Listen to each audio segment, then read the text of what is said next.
There comes a moment when you realize that your thoughts, your deepest intentions, might be far more powerful than you ever imagined. What if your mind isn't just observing reality, but actively creating it? What if the distance between what you desire and what you experience isn't a matter of luck, circumstance, or external forces, but something far more intimate, something you can learn to master? Today, we explore the moment when mind becomes magic. Today, we journey into an ancient understanding that bridges the mystical and the practical, a wisdom carried forward by mystics like Sadhguru, who reminds us of truths so profound that when fully grasped, they transform you from someone who merely exists in creation to someone who consciously creates. The ancient yogis spoke of the Kalpavriksha, the wish-fulfilling tree, but they weren't speaking of something you find in a forest. They were speaking of something far more intimate, something you can become. There once lived a man who, after a long journey, found himself resting beneath a magnificent tree. Tired and hungry, he wished for food, and it appeared instantly. Thirsty, he wished for drink, and every beverage he'd ever desired materialized before him. But then his mind began to wander. What's happening here? He wondered. This is impossible. There must be ghosts around. And the ghosts appeared. They'll torture me, he thought. And they did. They'll kill me, he feared. And he died. He was sitting beneath a Kalpavriksha, a tree that manifests whatever dwells in consciousness. But the tragedy wasn't the tree. The tragedy was his untrained mind. As Sadhguru teaches us, this ancient story reveals something we've forgotten in our modern rush. The yogis knew that a well-organized mind doesn't just think thoughts. It becomes a Kalpavriksha itself. It becomes pure, creative power. The problem is not that life is happening to you. The problem is life is not happening through you. But look at your mind right now. Watch it for a moment. Notice how it jumps from thought to thought like a restless monkey. Sadhguru calls this markata, the monkey mind. Two qualities define this state: unnecessary movement and constant imitation. Sound familiar? Your mind moves constantly, from worry to planning, from memory to fantasy, from desire to fear, and it imitates endlessly, copying others' dreams, others' fears, others' limitations. This is why your deepest desires remain unfulfilled, not because you lack power, but because your power is scattered in 1,000 directions. Imagine trying to reach a destination while changing direction every 2 steps. The chance of arrival becomes nearly impossible unless it happens by pure accident. This is the human condition. Incredible creative power, but dispersed and unfocused. What you call impossible is just unfamiliarity. Here's what the mystics discovered. You are not separate from the source of creation. The same intelligence that formed galaxies and grew forests is operating within you at this very moment. The question isn't whether you have creative power. The question is whether you have access to it. That access comes through organization, through aligning what Sadhguru calls the 4 fundamental dimensions of your being in a single direction: your body, your mind, your emotions, your life energy.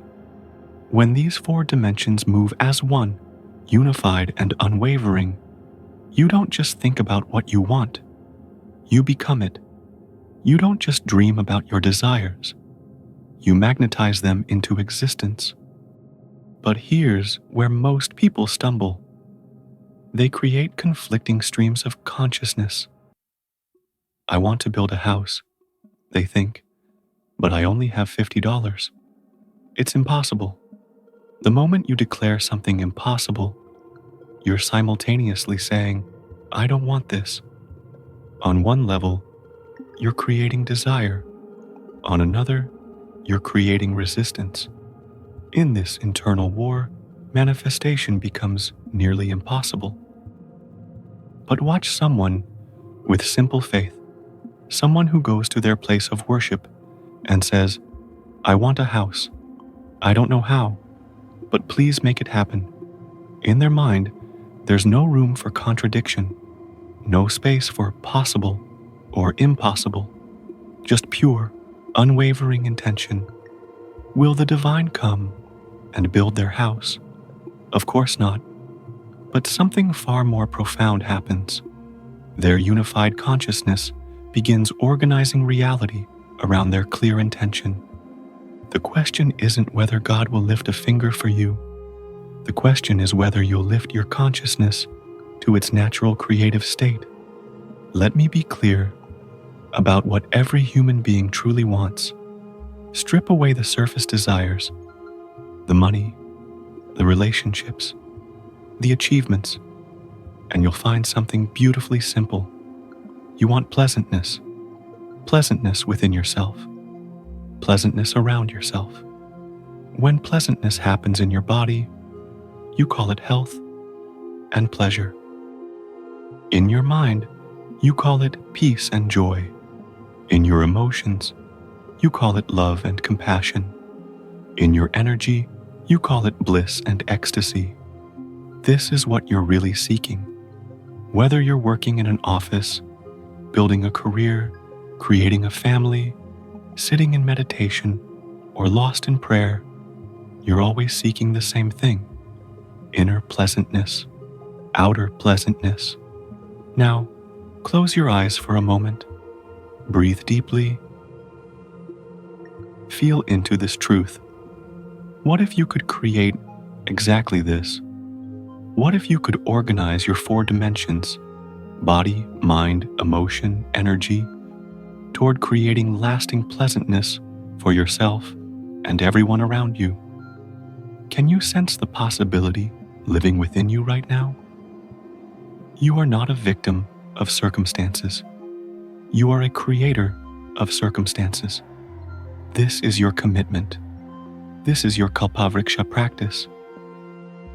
Each morning, as consciousness returns to your body, plant this seed in your awareness. Today, wherever I go, I will create a peaceful, loving, joyful world, not just for yourself, for everyone your consciousness touches. If you fall 100 times during the day, what does it matter? For a committed person, there's no such thing as failure, only lessons learned and wisdom gained. But watch what happens when you make this commitment genuinely. Watch how your mind begins organizing itself around this clear intention. When your mind organizes, your emotions follow. When thought and feeling align, your energy moves in the same direction. When your thinking, feeling, and energy harmonize, your body naturally aligns. And when all 4 dimensions move as one, you become what the ancients called a creator, not because some external force grants you power, but because you've remembered and organized the creative intelligence that was always flowing through you. The source of creation isn't separate from you. It's the very essence of what you are. You've simply been looking for it in the wrong places. Right now, from where you sit, can you fly? Your immediate response is no. Can you stand and walk? Yes, of course. What's the basis of this certainty? Past experience. You've walked countless times, but you've never flown. But here's the limitation this creates. You're using past experience to determine future possibility. You've decided that what hasn't happened yet cannot happen in your life tomorrow.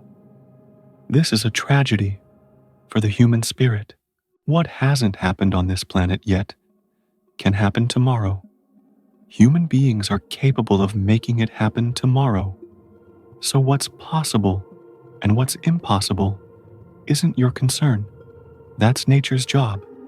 Your job is simply to be crystal clear about what you really want and to organize your entire being around creating it.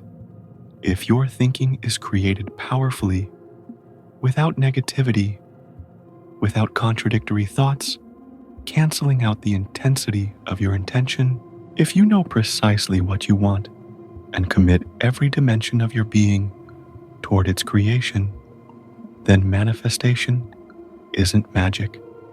It's simply consciousness operating as it was designed to. But first, clarity. What do you really want? Not the surface wants, the deeper truth, the peaceful, joyful, loving existence that every human heart seeks. And then, commitment. Not just positive thinking, but the organization of your entire being around this vision. Watch a tree grow. It doesn't hurry. It doesn't doubt. It simply organizes every cell toward the light, every root toward nourishment, without internal conflict, without questioning its own nature. This is your invitation. This is your remembering. You are not a victim of circumstances. You are not at the mercy of external forces. You are consciousness itself, temporarily having a human experience, temporarily forgetting your own creative nature. The mystic Ramana Maharshi once said, "The mind is everything. What you think, you become." But he wasn't speaking of mere positive thinking. He was pointing to something far more profound, the complete alignment of your being with your deepest truth. When you wake tomorrow morning, before the day pulls you into its familiar chaos, take a moment, place your hand on your heart, feel the life force moving through you, and remember, this same force that beats your heart and grows your hair also grew the mountains and painted the sunsets. You are not separate from the creative power of existence. You are it, temporarily forgetting itself. As Sadhguru reminds us, if you organize these 4 dimensions and keep them unwavering in one direction, you yourself are a Kalpavriksha. Whatever you want will happen. The question that changes everything isn't, how can I get what I want? But rather, how can I align with what I truly am? When this alignment happens, when your body, mind, emotions, and energy move as one unified creative force, you don't just manifest what you want. You become the manifestation of consciousness itself. You become the Kalpavriksha. You become magic. Breathe into this knowing. Rest in this truth. And when you're ready, carry this remembering into your world. Not as something you need to achieve, but as something you already are, simply waiting to be organized and expressed. This is the deepest manifestation. This is the ultimate magic. Not getting what you want from life, but becoming what life wants to create through you. Pause. Breathe. And begin again. What wants to be created through your consciousness today? Listen deeply, trust what arises, and then organize your entire being around its birth. This is how you become a conscious creator. This is how mind becomes magic. This is how you remember who you really are. Let this understanding settle into the quiet spaces of your being. If this exploration resonated with your heart, consider joining us for more journeys into the depths of consciousness. Until next time, rest in the knowing that you are both the dreamer and the dream.